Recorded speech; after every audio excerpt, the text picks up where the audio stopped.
High বন্ধুরা, এই যে দেখো কিভাবে মোম দিচ্ছে, দেখে নাও। দেখো একটা একটা করে মোম দিতে হচ্ছে।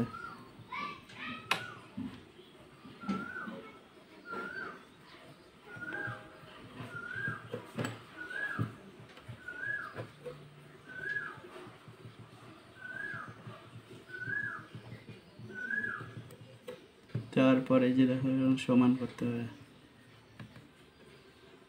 তবেই হবে। তারপরে সাজানো, কতটা হাইট হবে সেটা আগে আমাকে করে নিতে হবে।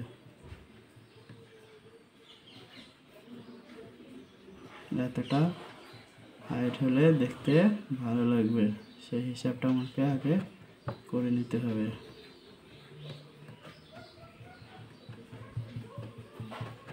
কম হলে আবার দিতে হবে, বেশি হলে কমিয়ে নিতে হবে। দেখেছে?